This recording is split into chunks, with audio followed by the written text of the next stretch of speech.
First up, we're going to start with our light heavyweights, which will be Josh Silveira and Impa Kasanganay, of course. And then later on in the call, we'll bring in our lightweight finalists, Cassius Clay Collard and the Canadian gangster himself, Olivier Aubin-Mercier. So we'll have it in two sections like that. So for media that's interested in asking questions, just raise your hand, of course, with the icon there. And Tawny will be helping assist us in getting to all of your questions that we can fit in the time that we have allowed today. So while we get the questions queued up, let's bring in our athletes. And we'll start with the number one seed, Josh Silveira. Josh, of course, just a few weeks out at this point. I imagine the anticipation is really starting to build for you on this huge opportunity. I know you're in the middle of training right now. So what's the energy in the room like for you there at American Top Team? Man, the energy here is always up. Everyone's always trying to get that fight in before the year ends. You know what I mean? So the energy's up. Everyone's trying to get paid. Everyone, is on a mission. Everybody's trying to get a fight in. So the energy is always good over here, man. This is the best gym in the world for a reason. So we're enjoying it, man. We're enjoying camp. Fights November 24th. Fight camps right now. So we're in the moment. I love it. Now, listen, Josh, as long as you fight, you're going to be asked about your dad. And I know you're just fine with that, right? He's a legend and you're happy to be associated with him. But I wonder, what's his energy like, right? Because he's coached a lot of world champions. He's been in a lot of big fights, but not that involved his son, right? So can you sense like any different energy with him, any nerves, or is he able to keep it, just the way it is with every other fighter in the room? I do sense some energy. Obviously, he's my father, but man, he's calm as a cucumber, man. This guy, he keeps me focused. He makes me remember that it's a PFL season. We're fighting for the world championship, but we've been on this road for a long time now.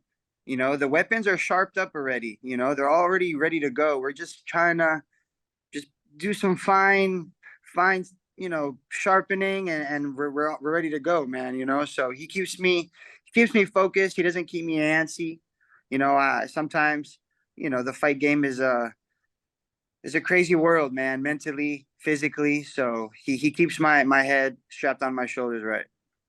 That's awesome, man. Josh, last thing I would ask for you, your rise here in the PFL has been so fast, right? It's been this incredible ride to the top, but I mean, it's a lifetime of work, right? I mean, we've talked before, you grew up on the mat. So if anybody thinks it's just this time in the PFL where you've risen, no, they're not looking at everything that you've invested. So what would this mean for you, this victory, this championship? Because it's kind of a lifetime of work, right? Yeah, man, this is a lifetime of work. This goes back all the way to career day in elementary school when they want to be an astronaut or something like a doctor. And I was saying cage fighting before MMA was even, a phrase, vale tudo. That's what I was telling people back in the day. Vale tudo, anything goes. That's what I want to be. And it went from being kind of silly to people to becoming holy shit. This guy is actually doing it. So for me, there's always two things that I knew was true in life. I knew that no matter what anyone says, it doesn't, who gives a shit, and I always believed in myself. I always believed in my goofy character, my goofy self, and just knew that I was in line for a long time for this moment, waiting patiently, waiting for my moment, waiting for this opportunity, man, helping a lot of guys. Before I was here, I was helping a bunch of guys in the UFC, a bunch of guys in Bellator, helping all sorts of guys from around the country. I paid my dues. Conan didn't just sprinkle some fairy dust, and now I'm Peter Pan and I could fly now or something like that. So we're happy, man. We're happy, and it feels right. It doesn't feel like I got here by luck. It feels good. That's awesome. Awesome. Thanks for the time, Josh. Appreciate it. We'll have some questions from the media coming for you. I also want to welcome in, of course, number 3 seed, Impa Kasanganay. When you talk about journeys, Impa, I mean, you had that nightmare stretch of your career that's now turned into an absolute fairy tale, right? And here you are trying to complete like the movie story ending. So what's your emotion like right now, a few weeks out, man, knowing how great this ride has been to get to this point? Well, one, thanks for having me on. I'm at peace, man. I respect Josh a lot. I'm I'm doing what I love every day. I'm blessed to be down here at Kill Cliff, blessed to be a fighter, be a warrior. This is what I'm called to do. And, looking forward to claiming this victory, looking forward to fighting one of the best fighters in the world. Like, I'm honored. That's where I'm at. Yeah, like you talk about like a fairy tale movie, all that stuff. And I think this is just my journey that God has for me. So I'm dialed in, ready to go, looking forward to the 24th and just taking it day by day. I love it, man. As you said, part of Kill Cliff FC, another incredible gym as well. Now, incredibly, your 5th fight of the year, and I know you welcome the activity, but I do want to ask you, how much of your training camp has been centered around maybe preservation of your physical condition, considering all you've already put in this year, or has it been altered at all? Is this just another training camp for you? We've been refining, getting better. We just keep moving forward, right? It's been a great year. I love staying active, so it really fits me and fits who I am. You're always intelligent, even from before the first fight this year on the Challenger Series, I'm going into a world title fight. It's always been about being intelligent with our training, pushing the pace, taking the daytime we need to rest, we rest. And, it's like not so much has to be altered, but just listen to my coaches guide me to do. That's awesome. One final reminder to the media, if you have questions, raise your hand. I'll just ask you one last question, Impa. We talked about it. I mean, it's truly one of the most remarkable stories in MMA right now, this journey that you've been on. So, I mean, what would it mean for you to finish it out, to go all the way, to not just get here, but to secure this championship and cap off this year that you've had? What would it mean for you? No, man, when I get it, it'll just be an affirmation of faith, right? Like 24 years old, step out of accounting, leave college, just praying about it, watching a fight on TV, like, no, I'm called to fight. MMA is a crazy world, right? So it's cool to be there for people. It's cool that I can go after a dream and just have that faith that it's all coming together. Getting this title is an opportunity to change my family's life and all that they've done for me. Parents coming from Congo to here. Yeah, it shows like when I got knocked up by Buckley. Funny enough, I met Josh on that flight on the way to fight Buckley, right? And Crazy. I gotta say, like, it's cool how this world works, right? Like, one of the most respectful guys, one of the coolest fighters out there. Always watched him, just seeing him go. And we talked. I don't know how long we talked on the plane for, but we talked for a good while. It was a long flight on the way out there. And I told people after that fight, like, play that highlight as much as you want, but when I get my first world title, play that highlight too. So it's cool. It's just like those full circle moments, but you're just honored that you get to do this. I was talking to one of my teammates yesterday, and it's like one of those things you think about. You'll be 70 years old, 80 years old, and you look back on this, and only a few people can relate to what you do. Grateful for the media because you guys tell our stories, and that's pretty cool to me that somebody cares enough about what we're doing on a daily basis, and then it all grows together. You see PFL growing, so it's just a culmination of just like keeping the faith and just saying like, okay, like look where we are now. And also, it's a challenge to keep going, do it again next year, and then keep going forward. Like, make a staple. Don't get settled. Don't get complacent. Not just, like you don't overlook a guy like Josh. He's a very good fighter, and those are the fights that you want to become a champion. And so it's like we're dialed in. That's what's cool to me. I love it. Two great stories, two great fighters. Behind the scenes, for anybody that doesn't know, two of the nicest human beings you'll ever meet. I hate that you guys have to fight, but it's going to be an amazing fight. Let's turn it over to the media now, and Toddy, I'll let you handle things from here. All right, Gabriel Marias. Hey guys, how you guys doing? My name is Gabriel Morales from the MMA space. My first question goes to Impa. You won a contract in the PFL Championship Series, and now you're about to fight for $1 million. Like it was said before, this is one of the greatest Cinderella stories in MMA right now. You got muted, my man. Gabriel, you muted yourself on accident. Oh, I'm so sorry. There you go. I'm so sorry. As I was saying, how does it feel right now that in this moment, in the 24th, you have a chance of fighting not only for a world championship, but for $1 million? So go ahead. Yeah, so thanks. Nice to meet you.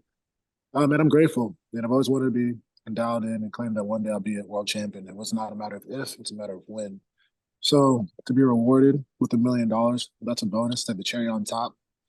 It's an awesome opportunity. It's a turning point in my life where I can make the right opportunities to reinvest in myself, reinvest in my team, people around me, the kids at the gym down in Miami, the boxing gym, my teammates here. Like, it's a cool opportunity that I get to be this young in my life, in the first $1 million. And more importantly, becoming a world champion, right? Money comes and goes. You can make it grow. You can lose it. When you get that title, it's like you always have by your name that you're part of history in a special way, right? There are many millionaires in the world. There are very few world champions. That's what's cool to me. So it means a lot, and it's just an opportunity to make the proper and correct decisions to change my life. I've had times in my life where I had a lot, and I've had times in my life where I've had nothing. Whether I was sleeping in my car, being on the farm in the yurt. It's just those things you just kind of like. Money comes with it, and I'm grateful to be in an organization like the PFL that provides that opportunity because I love to fight. Like I said, I'm 29, started training when I was 24, and now I get this opportunity. Just feeling gratitude. Thank you so much.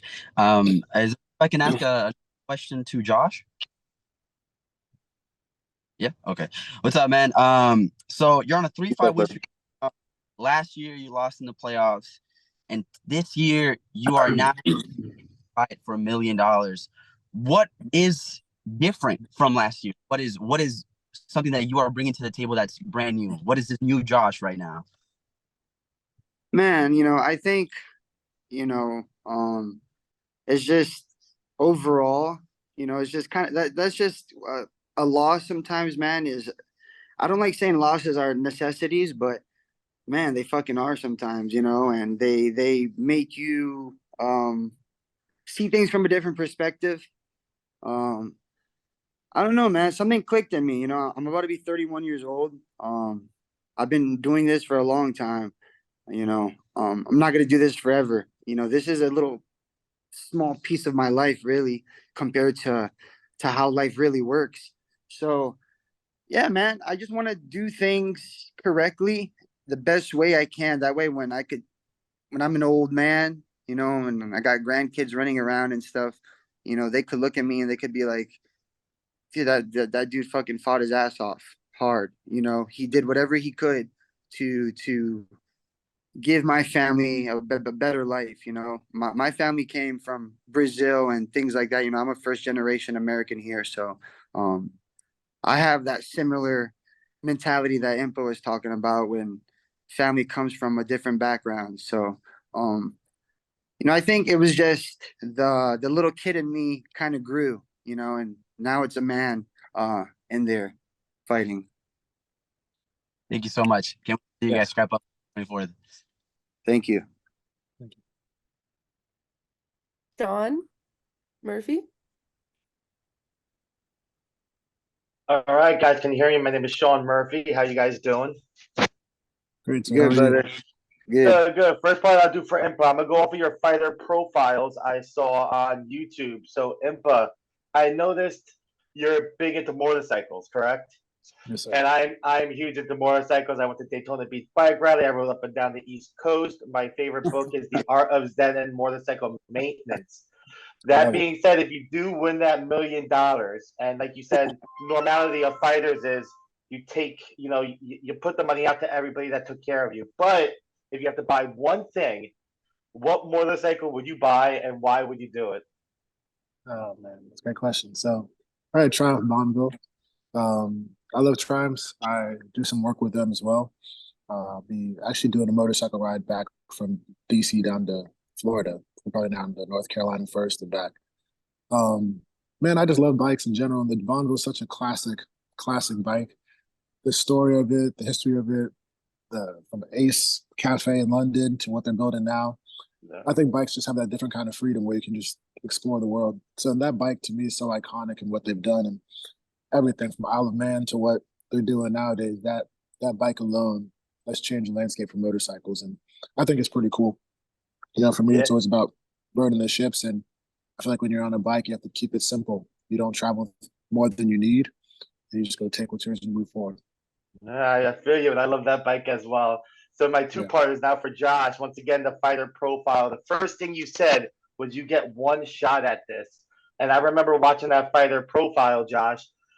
Your lease came up, and now you're dorming right now, with the family.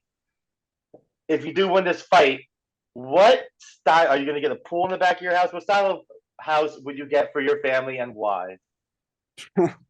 Man, and shout out to Colton Schultz doing big things at ASU. Oh yeah, bro. Yeah, that he is killing it, man. He's such a funny kid too. Um, Man, I don't know what style of house I would get, man. But all I know is I want a big backyard. I want a backyard. I want my dogs to run free. I got a young boy. He's nice and stud American bully, and then I got an old pit bull, and she's going through it right now, man. So I tell her all the time, make it to the 24th. I promise I'll get a house. I'll get you a backyard where you could run, and we'll have a last hurrah. You know what I mean? So I I'm love thinking that. about a big backyard for my dogs, family events, things like that. My whole life I've been in apartments and little two bedroom things or one bedroom, and I'm not I complaining, man. understand. I love it, but yeah, we're looking for a big house, man. If that's your question, man, we want to get a big house and Good, enjoy ourselves. good, well deserved. And guys, good luck on November 24th. I look forward to being there, meeting you, and once again, success and nothing less to both of you. Thank Thank you, you, sir. brother. All right, Amy. Hi guys, this question's for the two of you. So listen up. I know as media, we always want a highlight reel kind of trash talk line. We're not getting that from you guys, clearly. I'm wondering instead, there's a lot of hate in the world right now. Can you each give each other a compliment that doesn't relate to fighting? Yeah, I could. I think he has a cool name. Impa Kasanganay. That's a pretty cool name if you ask me. Well, That's thank you. what I that's what I'm telling everybody. I was like, yeah, I'm fighting the guy with the cool name. Just look at the guy with the cool name on the on the fight I'll card. take respect. I'll take that. Great question, Amy.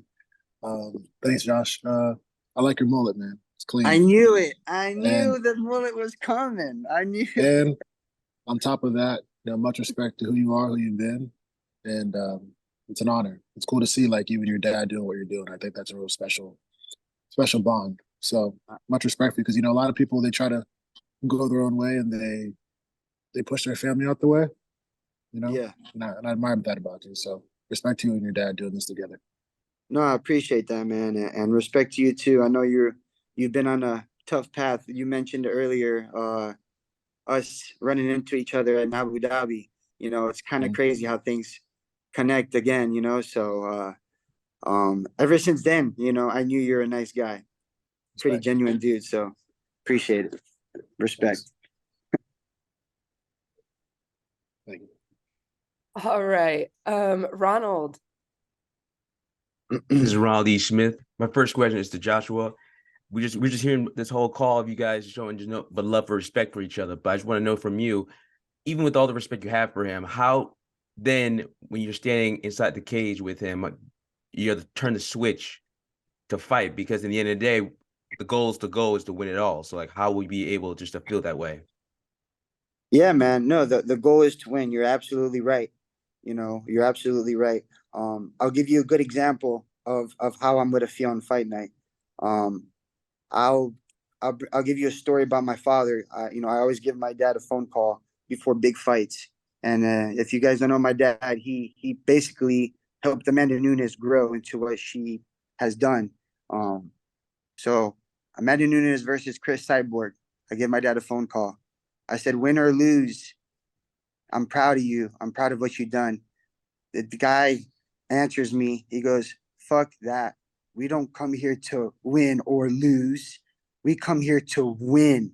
And that's what we're doing. So I'm not going to tell her that. I'm not going to tell her I'm proud of you and all that stuff. So to answer your question, that's the way we think on fight night.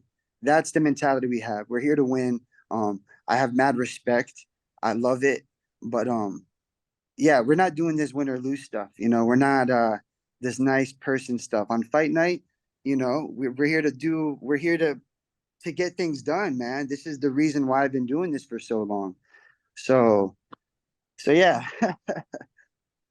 Love that. And for Impa, question to you, I know you brought up earlier in the call that this fight means a lot for you of the potential, what it could do for your family. So I wanted, if I could dive for more in that, what would it mean for your family, the sacrifices they've made if you win the big one? Yeah, man. When I claim a victory for my family, it just means that they're their faith and prayers and sacrifice worked, right? You know, every moment, you know, parents, my dad got here when he was, 24 to the country, almost she was 19, and they help a lot of their family too, you know, and they've helped a lot of people, other sacrifices, whether they're not eating or so we can eat, whether they're not doing anything for the house so that my brother and sister can make their opportunities, right? My brother's a basketball coach at the University of Tennessee now. My sister just, you know, just got her appointment to West Point. And sometimes it was 7 people in a 2-bedroom. Sometimes it was nothing on Christmas. And sometimes it was just my mom working 17-hour shifts at work just so we can have something. So for me, it's like when I go claim this victory, it's just a way to honor them and all that they've done for me. You know, I'm not fighting to win. I'm not fighting to get it. You know, my faith, it's like we already won. We fight from victory, and that's what it is. So it's not like it doesn't have to be. You know, to answer previous questions, it's not like because I do care about Josh and I think he's a great man. It's like I have a job to do. This is my mission, and you know, I go there and I go complete that, and that's all it is. It doesn't have to be personal. I'll be my best friend in there. That's it. Thank you so much to both of you. Have a good one. Get ready for fight. Thank you. Thanks. Euro. What's up, guys? This question's for the both of you. I mean, obviously, there's clearly no animosity between the two, but there was that little ATT versus Killcliff battle. I just want to get your guys' point of view on that. Me or Impa first? You can go first, I guess. Yeah. So I said in previous interviews, you know, I feel bad for Impa that he's part of something that he probably doesn't even understand completely. That's been a history of ATT versus Black Zillions, if you really want to take it back down way back.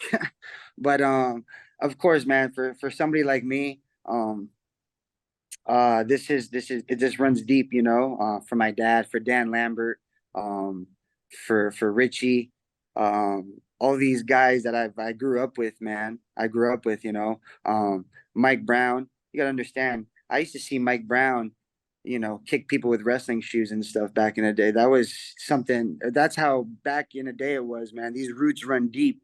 So, watching Killcliff become what they become, you know, I appreciate them a lot. You know, make South Florida a hotbed for MMA. You know, this is the spot. You know, there's a bunch of fighters coming out of here, but yeah, man, this one runs deep. You know, of course, this is gonna be one for the gym, and it has a good storyline too. You know what I mean? Extra little spicing on that fight now. Yeah, so for me, I respect it. I like the history of MMA. I really respect American Top Team and all their fighters and all that they've done, Josh and the rest of the crew and all the coaches, Mike Brown. You know, for me, I'm honored to be here. I was welcomed here to this gym when we were Sanford MMA. Of course, I heard of the Black Zillions and all that stuff. I wasn't here yet. But, you know, watching MMA, watching the history, watching my love for fighting, warrior culture, it's like, it's cool to see 2 great camps go at it. And to fight the son of one of the head coaches, I think that's a big honor. For me, it's like, I don't get distracted by all that. Like, to me, it seems like it's smoke and mirrors to me. I have a job to do. I'm blessed that I get to be a part of it. I'm blessed that I get to represent my gym, my team, my training partners. And I just say honor God and do my job. I don't get sidetracked by you know, because like you never know in life, right? You could be here today, gone tomorrow. So you got to do it for your family, do it for God, and do it for the people that you love the most. Do it because you love it. And that's what it is. And I think that's what made the rivalry so what it is, because you had so many great fighters who made it deep. They just happened to represent a place. But when you ask them, you dig deeper. Like talking to Josh earlier, you know, he talks about his dad, he talks about his family, he talks about his dogs. Your inspiration doesn't strictly just come from the gym, and that's what's cool. Everybody comes collectively to become something great. And that's what I think both these coaching staffs have instilled to their fighters. It's bigger than you. It's bigger than the gym. It's bigger than yourself. And we're all in one spot, so we're feeding off one another. So I think there's a lot more similarities than differences there. For me, it's like, hey, man, go burn the ships, go take it, move forward, and always respect ATT, because without them, MMA wouldn't be what it is. And without Henry leading this gym and Coach Jones and all that's going on, and Coach Dieter down in Miami, I wouldn't be where I am today. So that's what I get to represent, man. Like, I just get to carry the Kasanganay name as well. And that's all it is for me. Just, stay cold with it and move forward. Great response by you too. And just had a quick one, last one for Imp. I mean, some people may not know, but you actually played football. And then you made your way over to mixed martial arts. How was that transition like? Yeah, so I didn't grow up playing sports. My coach was always about like music and stuff, or not music only, but like the arts, and education.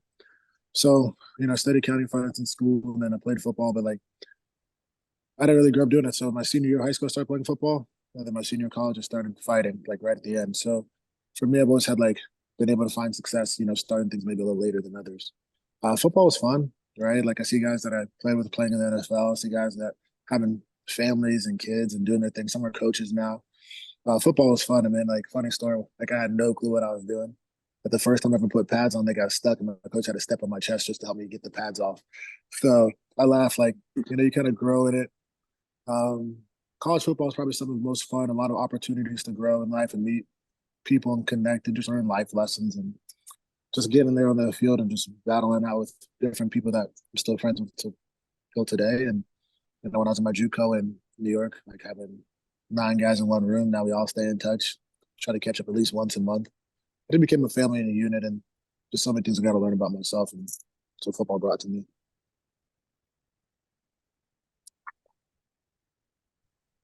All right, Timothy. Hey, how's everyone doing? Tim with Brandon Media. So the first question is gonna go over to Impa. So Impa, at what point did you transition mentally from working in accounting to wanting to become a professional fighter? Because that's a major transition. You have accounting on one side, which could be quite boring, relative to fighting. So, what was that transition like, and when did you make the final decision to actually make that, that leap? Yeah, so I graduated college. I was in this internship with this financial technology company in Charlotte, North Carolina. And, I was like, I had an amateur fight, like 3 weeks training, and like, in order to pay for the gym dues, you got to fight. So it's like, whatever, I'll fight. I was grateful I won, I claimed that victory. And then I was talking to my coach, Coach Jimmo, when I was in North Carolina. I said, hey, like, I have an opportunity to get my CPA, MBA, and move forward. Or I believe I can do something special with fighting. And he said, hey, you can do accounting forever, but you can't fight forever. And that's what, 2000, late 2017, maybe early 2018. And I was like, okay, cool. Let's go do this. Let's go, go do something special and go get these victories and get my first world title and all that stuff, and just set high goals, expectations to be great. And that's all I did. Never look back. So you never look back, even when you went through your lows through the UFC. There was never a point where you were like, "Man, I should have stayed in accounting." Nah, man. Like that Monday after that week after I got knocked out by Buckley, man, I was back training that first day of the week. My coach had to kick me out the gym. It didn't matter. Like I just look at you move forward always. There was never look back because things are hard. You just move forward. You gotta have the faith and to see yourself where you're gonna be. It wasn't a matter of if, it's a matter of when. And look where we are today. And that's all it was. I didn't have to. There's some things hard, like you make an adjustment. Yeah, like I've opened different businesses, and I'm grateful that I have that now. But you learn from those things. And Josh, alluded to it earlier. Like he didn't really look at that loss as something that just helped him grow up and to become a better man. And that's what it did for me too, right? All that stuff that I went through and all that. Like I don't want to take the easy route. I would never be here today. And I think that's what you need to become a champion. Absolutely. God bless. This question for Joshua. Do you prefer Josh or Joshua? Whatever you want, man. It's all good. Okay, we'll call it Josh just to keep it simple. Who's the training partner at ATT? Because we all know ATT has a bunch of just savages and monsters just lurking around in there.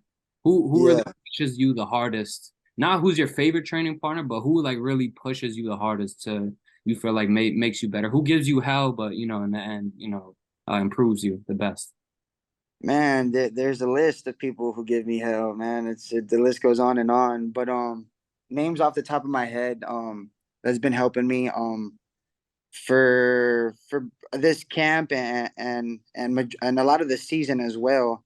We have the champ Johnny Eblin. We got some rounds in yesterday. That's always a blessing to get rounds with him.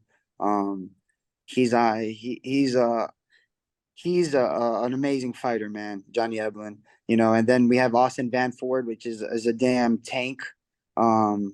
He's been helping me a lot. kind of similar body frame to Impa. If you think about it, bulky, strong. Don Rasta has been helping me out too. I'm naming a bunch of Bellator guys, huh? Yeah, Don Ross, Don Rosa's helped me. I think I'm going through the American guys first because it doesn't end. Then we have a bunch of Russians too. Me and his name's Ali, the wolf, the gray wolf. He has this little shaggy hair. I don't know his last name, but he fights in the UFC. He's always like an issue to deal with all the time because them Dagestanian guys, they move, they fight hard. I used to work out with Ikram a lot. He hasn't been around. Ikram, he just got a win right now in the UFC. Ikram, his only loss is to Chimaev. I trained with him a lot. He just fought in Saudi, right? Or Yeah, he just fought. Yeah, he just fought, but he hasn't been around for a while. But me and him go a lot when he's around. Amazov, another Bellator guy. I don't go with him as much because he's a little lighter, but we'll get some good wrestling goes. And then you have some heavier set guys, man, that I go with a lot, man. Thiago Santos, Christoph Jocko. The list goes on, man. But these are the guys off the top of my head that I'm dealing with on a weekly basis. Yeah, no, it seems like Thor, just the whole list, the whole gang of just killers over there. So iron sharpens iron. So I know. Oh yeah, for sure, man. We love it over here. We love it. It's the Shark Tank. Man. We love it. That's good to hear, and I end it there. And good luck, and we'll see you soon. Yes, sir. Patricia.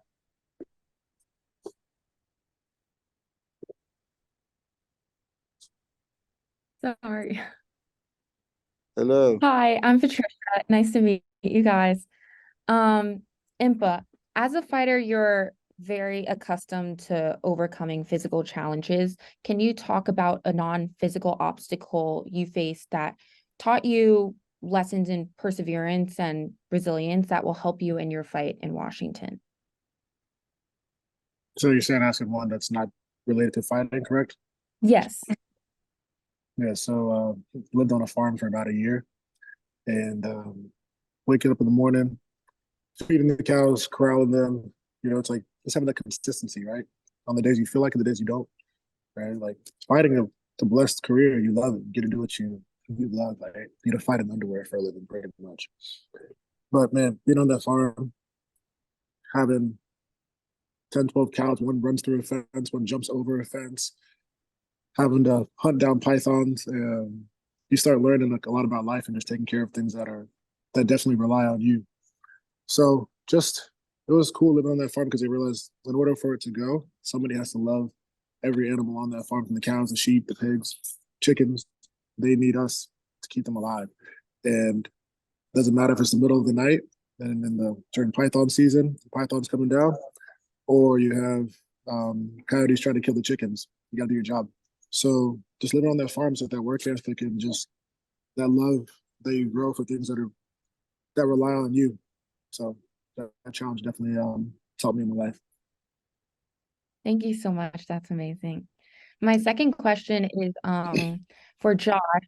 Josh, you've talked about how martial arts transformed your life before. Can you share a specific moment in your journey that shaped your perspective on this sport? Well, I remember a key moment in my career when I knew that I was gonna be destined for something on the big stage. I knew I was heading in the right direction. I'm in Virginia Beach. I signed up for junior nationals. This is NHSCA wrestling. I'm about 16 years old. I'm a Florida boy who took second in state. Don't really know much what I'm going to get out of it. I started wrestling my sophomore year, so I'm about a year deep in wrestling. And I win my first match. I'm like, all right, cool. Wrestled like a state champ from Utah. I'm wrestling the best kids in the country. And then I went, we're in the quarterfinals. I win the second match. Only until I got to the semifinals, I'm like, holy crap. Like this Florida boy that, took second place, I'm not supposed to be here. I beat this guy from Colorado. Excuse me, New Jersey, which Jersey is a very tough state for wrestling. And now I'm in the finals with this guy named Phil Sprinkle. He wrestles for Lock Haven. That's where he wrestled in college. It's a Pennsylvania boy. And if you don't know anything about wrestling, Pennsylvania is the hotbed for wrestling. And I'm like, holy shit, I'm in the junior national finals. And I didn't even believe in myself, you know? And I knew I was going to be a fighter and stuff, but this is just solely for wrestling, you know? I end up spraining my tibia or my fibula, whatever it's called, down by my ankle, and that sprains really bad in the match. And long story short, I end up winning the match, you know, by like a point or two. And I remember my coaches yelling at me like, "You're a national champion. Like that's you forever." And I remember thinking to myself, I'm never gonna go back to what I used to be. I'm gonna move forward from this day on.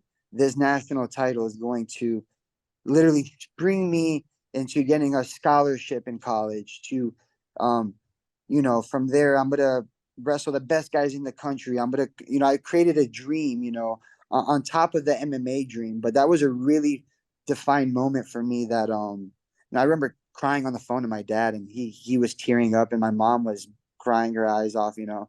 This little Miami kid, you know, foreign ass parents, started wrestling a year ago, and now he's a national champion wrestling these farmer boys from Pennsylvania. You know what I mean? It was just a dream come true. And it really elevated me. Ever since that day, you know, I got offers from colleges. It really blossomed my my my athletic career as a student athlete. You know, so that was a good key moment. I hold it dearly to my heart always.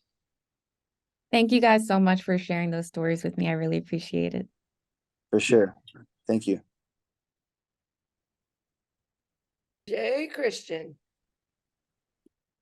What's up, y'all? Jay Christian Gary, Focus Fights Audio. How you doing? And hello, I John. know, How are I you know doing this yourself? guy.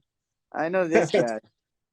I see. Hey, I just wanted to ask one question for each and then a question to the both of you.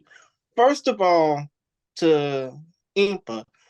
Obviously, people remember you for when you got knocked out by Joshua Buckley. I mean, it sucks that people will remember you for Jaquan that. Buckley.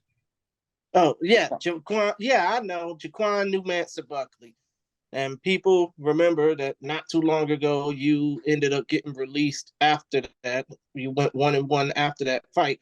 But considering the fact that 11 UFC fighters have been cut by that promotion, I mean, and you were obviously a part of that list at the start of this year, what would you say to, if not at least all of those 11 fighters, but to some of those fighters that are in the same situation as you were a year ago that would want to improve their career? If it's not going to the PFL, you know, continuing their career elsewhere. Yeah, I'd just say one thing that Robbie Lawler told me. He said, all you gotta do is focus on getting better right now and keep your faith. Everything that you went through sort of build perseverance and endurance, and that's what's gonna help you, right? Sometimes you pray to become a champion, but you don't understand that the things you have to go through are challenging, right? Maybe you said, I want to be super successful in life, and you've been putting the work in, and you've been diligent, and then some things didn't shake out the way you wanted to, and then you got cut or whatever. Don't look at it as a failure. Look at it as a stepping stone. And that's all I can tell them, right? Because it might not be easy for a day, easy for a month, but that's nothing compared to a lifetime. And just stay dialed in. Get right back in the gym. Don't feel sorry for yourself. Listen, right? Refine yourself. Go back to the coaches and just have them be honest with you and break it down. And then one day you'll get your championship moment, whether it's in fighting or in life. But you know, never let that moment defeat you, right? Understood, especially considering the fact that you might not know. I mean, obviously, you're fighting in $1 million final. One of these days, some of these fighters could end up fighting for their own $1 million, be it in that cage or in life, like you said. Right. Now, to Konita, of course, I know that it's funny that people are just now starting to call you Konita when we basically helped that boosting the atmosphere first. But when it comes down to your fight career, obviously people remember you more for being, in your dad's spotlight. People know you, obviously, as you said, for being a sparring partner. But what would you hope that this fight, whether you win or lose, what would you hope that this fight would help to, build as far as future success goes, to where you're not a sparring partner for future opponents or a sparring partner for future fights? Oh, so you're asking me how is this fight gonna affect me, win or lose for the future, basically? I mean, yeah, as far as future preference goes, to where you're no longer just a training partner. So, man, so to answer your question, man, MMA to me is something I found and I loved at an early age. A lot of people go through their life and they find things they love when they're 40, they're 30, they're 50. I found it at a very young age. Um, MMA to me is my life. I love it. My biggest nightmare is not doing this. So, you know, we're here to win, the fight, obviously, that's what I train for. But this is my life, man. I love this stuff, man. So the future is gonna be me just doing this. You know what I mean? It's very simple. Sometimes I think, holy crap, I'm not gonna do this forever. Hopefully I could find something else I love or something else I can mesh into well by the time I'm done doing this. But right now, man, I'm just focused. I'm about to be 31. I would like to fight till I'm about 42. I know that's pushing it, but 42 is a nice age. I think I could get some good quality fights, man. Maybe towards the end, do some celebrity fights. I don't know, man. This is what that seems like. That's the path everyone's taken. But PFL is a great organization. It seems like they're only going up. So I'm excited, man. I'm excited for this $1 million, and I'm excited for the next 10 years of my life. Fighting MMA. So. Yeah, man, to answer your question, I just love this, man. Everything I do in my life is associated with MMA. Whether I go eat somewhere, I ask myself, how is this going to better me for my career? Or I go somewhere, or anything I do, there's an MMA tied into that question or that statement. You know what I mean? And that's just how I live my life. Understood, Hermano, understood. And I get what you mean about, turning 31. I got a birthday coming up as well. Getting past the age of 30 just ain't easy. But no.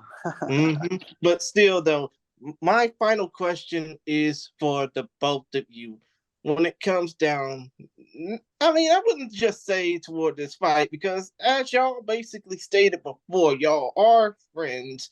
Y'all were friends before this fight. Y'all are probably gonna be friends after this fight. But what would you basically say to, I mean, it don't have to be friends out of the cage. What would you basically say to that one person just to, calm them down, ease their stress? What would you basically say to that person just to let them know that things are going to be all right? I mean, I know that sounds like a loaded question, but I'm sorry for asking that, Real quick, let's let Impa go first, because he's got to jump, if you don't mind. Thank you. Okay.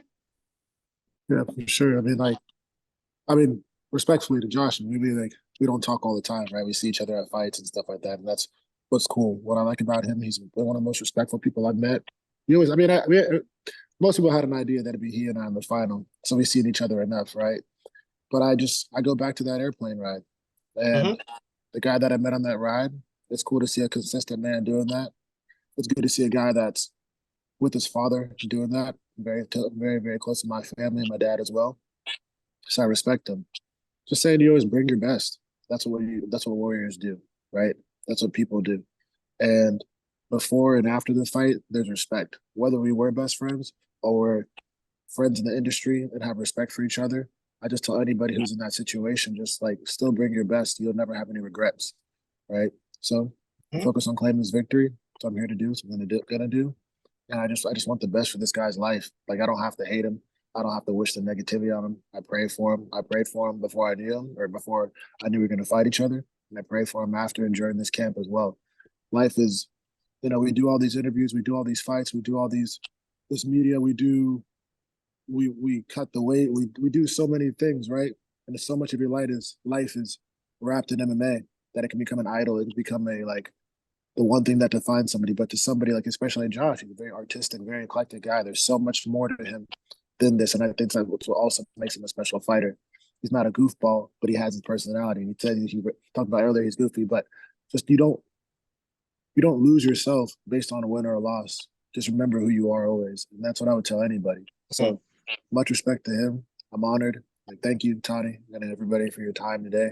I do have to have a commitment, but it's been a blessing. So enjoy the rest of the interview with Josh. Much respect from taking time out of training. I'll see you on the 24th, and man, it's an honor. That's deep, brother Salobon. That's deep. Konita, you got a response? No, man. So if I had a quick response, if I had something to tell someone, always believe in yourself, no matter what, right? But believe in what you believe in is true. What people don't think is true doesn't mean it's not true. What you believe in is what you can make happen. And always have two options in life. Don't ever settle for that one option, man. Always stay open. Always stay I don't know, man, open-minded to changes in your life, man, because you never know what could happen. And nice and short for you guys. Understood. Good luck on Black Friday, y'all. Thank you, brother. Appreciate it. Appreciate you. No problem. All right, guys, appreciate it. I know Impa and Josh both have to run. They had those other appointments. I know we had a few questions left. Apologize for that. Gentlemen, we appreciate your time, and we look forward to seeing you on November 24th. Thank you very much, guys. Thank you, guys. I appreciate it. Appreciate it, John. Thank you. That was great.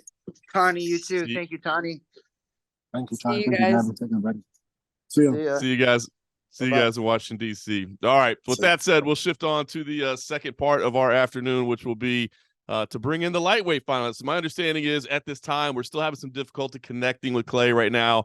So we're going to continue working on that. In the meantime, we do have the Canadian gangster here, Olivier Aubin-Mercier. So just like with the first half of this, if you got some questions lined up, just make sure you hit the raise hand icon on there, and Tawny will get to those questions for you in just a moment. And while we get those all lined up and organized, ready to go, we will welcome in Olivier Aubin-Mercier, the defending champ, who's trying to go back-to-back. He's 9-0 in the PFL, just this insane win streak. OAM, we'll just ask you, I mean, what's the key, man? This run in the PFL has been incredible, man. What do you point to the direction of why this has just been so great for you? I don't know, like hard work, I would say. Something like this. I think that's the most intelligent answer I can say. Well, it's certainly paying off for you. I mean, you talk about the hard work. I mean, you've talked about how challenging the schedule is. I mean, anybody that's won this thing has talked about how tough it is, but to do it twice, the physical toll, the sacrifices that you have to make, but yet you are here. So I guess what's the biggest lesson you think that you've learned through this journey that maybe people that want to mimic what you can do and what you've done, what they can do? I mean, how do you survive these grueling back-to-back seasons? You have to train smart, I think that's one of the thing that most people do when they come in the PFL. They don't train smart, and they go a little bit crazy, and they think they have this idea that that's what they want, fight 4 times a year. I want to fight all the time. Yeah, sure. Go in the PFL and see if you really want to fight all the time. And tell you the truth, if you do like training camp like you do in the UFC, you're dumb as fuck. So I think that's one of the thing, you have to train smart. And I talked to a lot of fighters in the PFL, and they all say the same thing. You cannot spar like you used to. That's why he's the Canadian gangster. He keeps it straight for you there. You got Clay Collard as an opponent. He's going to be aggressive. He's going to want to strike. Is that exciting for you as an opponent, or is it just another guy with another set of challenges for you? Yeah, no, it's fun. I mean, you have a strange style. A lot of volume. He's really game. Great personality too. I like the guy. The guy is crazy. His family is crazy too. They almost fought one of my friends 2 fights ago. And so it's interesting matchup. I like it. I really like it. I was hoping it was going to be in the final, and he had a hard path to get there, and I'm happy for him. Absolutely. Well, hopefully we'll have Clay here shortly. We're still trying to connect with him, but I'll remind media, if you want to speak to Olivier, make sure you hit the raise hand button, and Tanya will get to you just a moment. Last thing I have for you, Olivier, I mean, you've teased a little bit that this could potentially be it for you. I mean, have you made that decision yet? Is this it, win or lose, or do you have to wait until November 25th and wake up and see how you feel after that? No, well, for sure, I'm going to take a big break. That's there's no question about that. I don't think you're going to see me next year. I mean, if PFL want to come in Montreal and they want to give me some good money and have some friend of mine on the card, yeah, for sure, I'm going to fight one last time. But other than that, I have no interest in doing the next season. I have no interest of doing another fight. I mean, I'm tired. I want to pass time with my family, and that's what I plan to do. Fantastic. Well, potentially the final opportunity to see Olivier Aubin-Mercier compete, unless the PFL goes to Canada. I bet we'll find a way to get him on the card. So we will now turn it over to the media, and we'll turn things over to Tani to get things started. All right. Neil, did I see your hand up? Yes, thank you. Olivier, you mentioned you can't train the same way as in the PFL as you do in the UFC. How often do you spar these days, and how does that compare to your time in the previous promotion? I don't spar. I don't spar anymore. So I would say I was sparring maybe twice a week, maximum 3 times a week when I was in the UFC. But now I don't. I didn't do one sparring this year. Thank you. Ronald. What's up, champ? I got 2 questions for you. Oh, Clay has always said, even when he first came to the PFL, that he believes he's the best in the world. And while you showing your respect to him, how's it feel that going for an opponent who's looking at you while as a champ saying that I could take that away from you? I don't know. I didn't really ask my question. That question too. I have no thinking about that. I don't really care. I mean, if you feel he's the best in the world, I mean, good for him. It's just too bad that he never won the tournament, I would say. I guess it's luck. And for my second question for you, just a follow-up on what you said, feeling that you need to take time off after this is all said and done. When did it click for you that you started feeling this way? Like, when did that stuff come up of that you wanted to do that? Last year, 3rd fight. Thank you so much, man. See you in your fight. Thank you. Randy. Hi, everybody. Olivier, you had 12 fights in 5 years in the UFC. You've had 9 fights in 2.5 years in the PFL. And you mentioned a little bit talking about the grind of the PFL. Can you dive deeper beyond just the sparring, like in terms of your dietary restrictions, your day-to-day life? How has being in a fight camp basically year-round been different than being in the UFC over that span? Well, first you have to do like a diet that is fun. You cannot do like a really strict diet. If you do that, you're gonna get crazy. So I have an easy diet, I go maybe crazy 1 or 2 weeks, and then I just go back to my diet, which is like I said, really easy. So it's not mentally draining to do that. Maybe the hardest thing is not to take any alcohol. And for the training, I start training maybe a week and a half after the fight. So it's really fast, and I do start really slow. I did some mistake last year. I start really fast, I think in my 2nd and 3rd fight, and I got hurt. So this time I really decide to start slow, and didn't get. I got a little bit injured in the 2nd fight during the training camp, but I didn't get any other injury during this year. So I'm really happy with that. Other than that, that's pretty much it. I do a lot more conditioning these days, since you have to be careful not to hurt yourself. Awesome. I wish you the best of luck. Thank you. Thank you. Euro.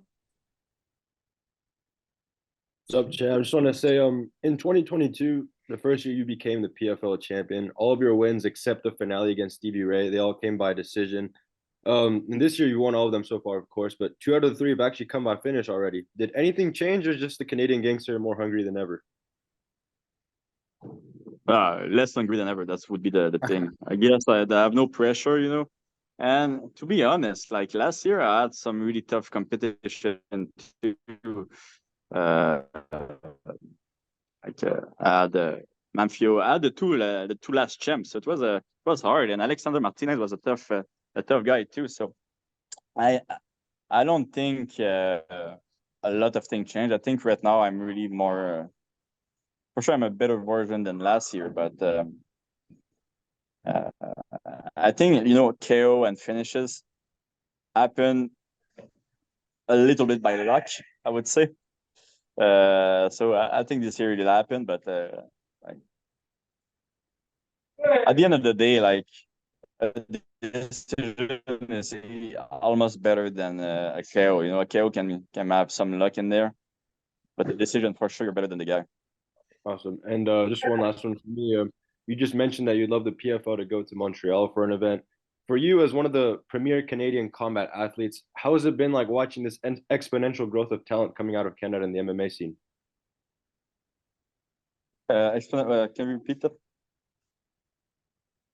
For you, as one of the premier Canadian combat athletes, how has it been like seeing all this growth coming out of Canada in MMA? Well, it's nice, and it's nice to be part of that too. You know, I think GSP bring UFC in Quebec and Canada, and I do think I bring PFL in Canada, Quebec too. Like, you know, 2 years ago, a lot of people were asking me about UFC, and now everybody is telling me about the PFL. So it's a really nice change, and it showed that I'm a little bit useful for the company. You know. Awesome. Thank you for your time and good luck. Brandon.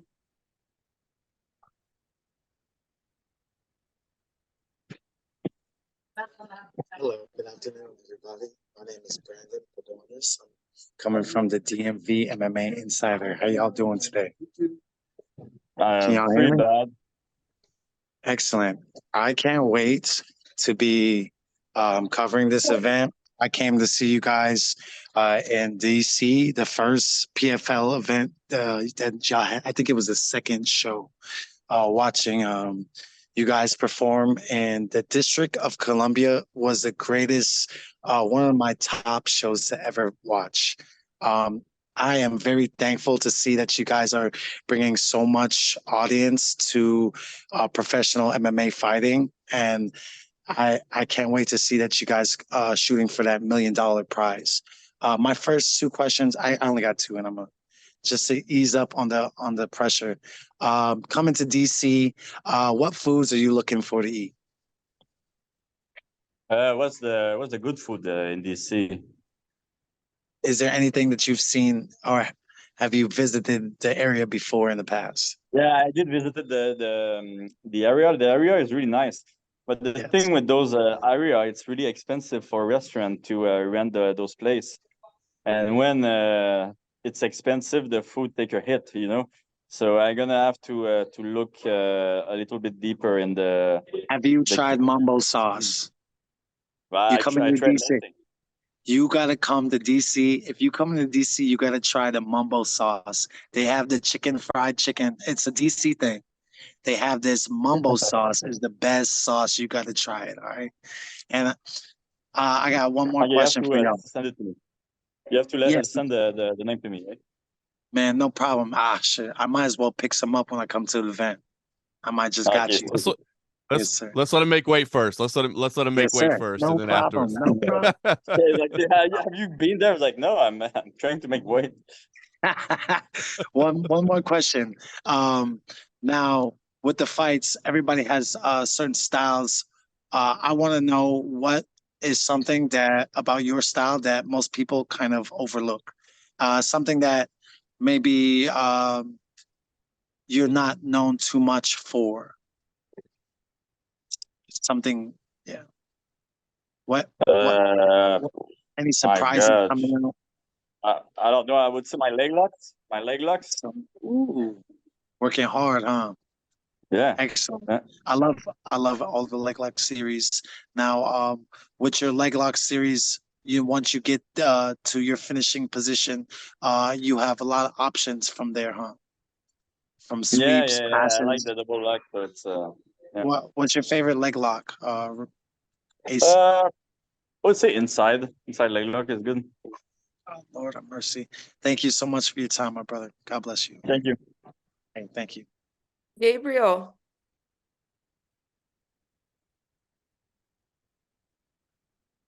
Hey, what's up, Olivier? Hey, man. So right now you're on a 9-5 win streak. You know, you're literally solid down the road in the PFL Championship Series. I know you're a little bit cool and collected right now. So what's the difference between this fight and last year? Did you feel a little bit of a pressure, or is it just another walk in the park for you? Yeah, no, I feel no pressure at all, and I think that's a good thing for me last year. You know, the money would have changed my life, and the belt would have changed my life. This time is just a bonus. So no, I don't feel any pressure.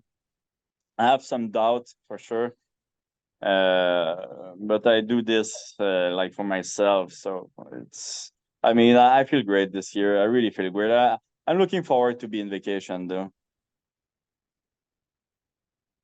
And then my next question, I know you said you're looking to take a break. By any chance, would you happen to tell us how long would that break be for? Is it just one season, or are we looking for a really long extended break?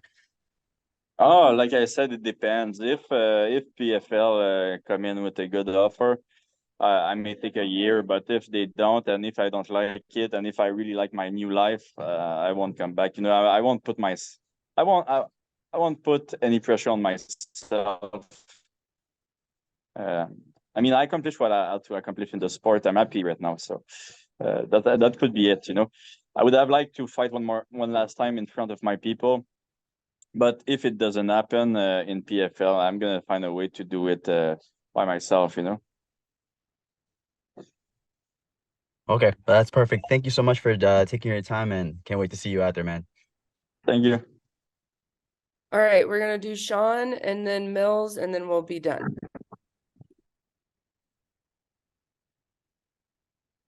Sean, you're on mute. There we go. Yeah, the gangster. I've been watching you for a while. I had 2 questions for you, but I'm only going to go with 1 question to get everybody else involved. The Stevie Ray fight was great. Miranda, CC versus Shane Burgos with all those leg kicks. That being said, though, hockey players in Canada, the dictation, the words they say, what is that like? Have you ever dealt with a hockey player in Canada growing up having to fight them? I can't hear you really well. So my question is, growing up in Canada, growing up in Quebec, hockey players, are you a fan of the hockey players in Canada or no? No, I'm not. I'm not a fan of hockey, Okay. unfortunately. But I never had really a lot of time to watch other sports. So maybe I'm gonna do it this year. You know, I'm gonna start trying to watch sport. I never watched football. I never watched hockey. I never watched any freaking sport but MMA and boxing. So yeah, it could be interesting this year to start watching some sport. All right, gangster. Yeah, the break is definitely well deserved. I success and nothing less. All right. Yeah. Take care. See you. All right, Mills, finish us off, please. How's it going? It's MMA Locker Room, part of Pub Sports Radio. How you doing today, gangster? I'm good, and you? Good. Just want to ask you something, man. With Canada MMA being on a rise, with you leading the way, and other fighters coming up like Mike Malott, Jeremy Kennedy, Jasmine Jurdavicius, if you were to give your nickname to one of the up-and-coming Canada fighters, who would it be? To give my nickname? Yeah. Oh, that's. I would say that's a choice of the fighter. I don't think they want my nickname. But right now, like I have a lot of training partner that I think gonna be really good in Migdifar, Fred Duprat. So if one of them want my nickname, they can have it, you know. Got it. And then one more thing. I spoke to you last time, media. We were talking about former champions and other divisions. And, you said if you guys were to face off, you would probably be a big underdog to some of them. With that being said, I mean, if you were to repeat this tournament, I remember hearing you earlier on saying that, you might consider taking some time off next year. But I mean, I think right now, this is the time for you to make your mark on MMA. How would you feel about competing in the tournament again next year with all these new acquisitions that we're going to be acquiring from Bellator? Potentially. Like if mentally I was more there, I would do it, to be honest, but I'm not there, I'm really fucking tired. I don't want to do it. The sad thing about that, it's I've never been that good, in training. I think I'm the best and that I ever been, and so that's too bad, but that's part of life, that's maybe the only thing I will tell myself when I'm older, that maybe I should have gone a little bit deeper, but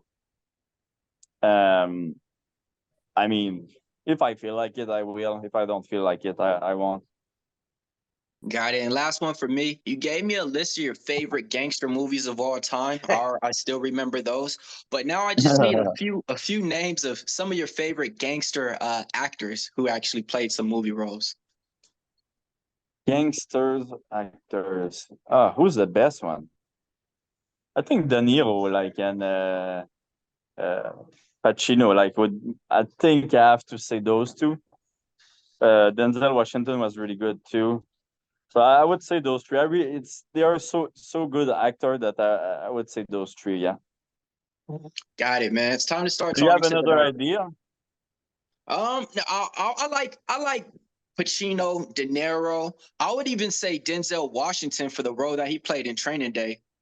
Exactly. That's why I said Denzel. So Training Day was so good. I watched it when I was a kid, and I watched it again recently, and I was like, oh my God, okay, I remember why they talked about that, All right, Olivier, I got one for you since we're talking about gangster movies. Have you seen this one, though? If not, I definitely recommend you watch it. Boys in the Hood and Menace to Society. I have to watch it. I have to. That's with Ice Cube, right? Yes, sir. Yeah, I have to watch it. Got it, man. No worries, man. We're rooting for you, man. Can't wait to see you put on a showcase out there in DC. Thank you so much. All right. All right. Pretty soon he's going to have time to watch sports. He's going to have time to watch more gangster movies because he's about ready to wrap it up. But Olivier Aubin-Mercier, the defending champ, going for it twice again. Thanks for the time today, sir. We certainly appreciate it. Cool. Can I go home now, or? You can go home now. You're tired, and you're tired of talking to the media. You can just sign off. So I'm the only one who came in. What's up with that? We're gonna reschedule with Clay. We're gonna try to reschedule. He was having some technical difficulties. Yeah, sure. Okay, see you. I have a feeling if we reschedule with Clay, Olivier doesn't want to get back on the second time. Yeah. All right. Well, guys, we appreciate everybody that joined us today. Thank you for the time. Of course, the 2023 PFL World Championship. It's Friday, November 24th. Again, the event is at the Anthem in Washington, D.C. So if you need tickets, go to Ticketmaster.com. Otherwise, join us for the opening card on ESPN Plus or the main card live on ESPN Plus pay-per-view. We'll try to get something rescheduled with Clay. We've got some more of these planned in the future. We'll keep you all posted. Keep it a lookout in your email inbox. And thank you again to everybody for taking part today.